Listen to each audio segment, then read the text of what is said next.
Quizás la conversación que hemos tenido recién sobre política sea un ejemplo.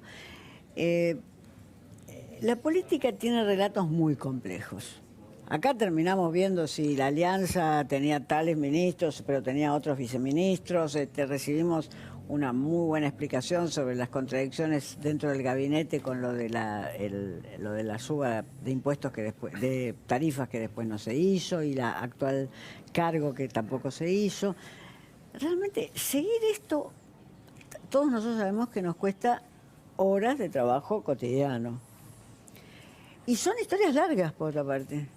Hablando de la alianza recién, creo que fuera de cámara nos remontábamos al año 89. Hay que ser viejo para empezar, para remontarse sin el diario de la fecha. Nos remontábamos al año 89. Historias largas, complicadas, cuyo desenlace tarda en llegar, o que no tienen desenlace, o que van a tener desenlace 10 años después. En cambio, las historias que yo analizo en la intimidad pública son brevísimas. Yo te diría que pueden transcurrir, y muchas de ellas transcurren en una semana. Hoy tenemos una historia, la del poliamor, que yo no analizo. Miren en el esto, libro. hablando de poliamor. Miren esa tapa, la vamos a tener. Ahí todo largó con Flor Peña, ¿no? Que instala, pues ya tiene una potencia mediática impresionante, hay una cuestión de pareja ahí y ella le pone una etiqueta. No es infidelidad, es poliamor. Va tan rápido que es el capítulo que te falta. ¿Que me falta? ¿No? Sí. Llegó el Para la poliamor próxima antes. edición. Llegó el poliamor antes. Entonces, todas son historias cortas. Incluso esta de Flor Peña la podemos cortar cualquiera. Nosotros la podemos contar en 5 minutos. Y son muy fáciles de percibir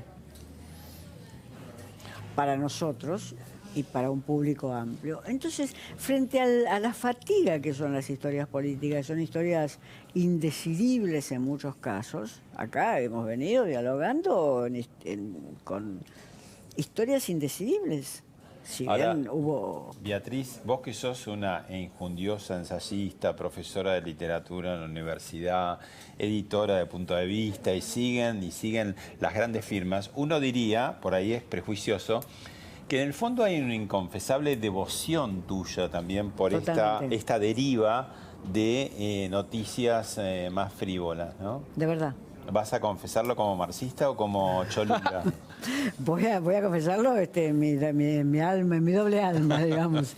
No, eso empieza, es totalmente verdad, y quien lo observe en mí, como que vos acabás de observarlo, tiene razón. Eso empieza cuando yo me doy cuenta que los intelectuales de origen peronista consideran objetos de la cultura popular que yo no estaba considerando.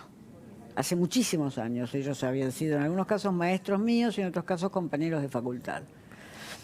Entonces ahí es donde yo me pongo a estudiar los folletines sentimentales que se producían en la Argentina en la década del 10 y del 20 y que se vendían por centenares de miles de ejemplares, no solamente en la Argentina, sino en América Latina. Quiero preguntarte algo porque si no, me matan. Siempre me pregunté, y mucha gente, ¿qué opinaría Beatriz Sarlo sobre el lenguaje inclusivo? Todes.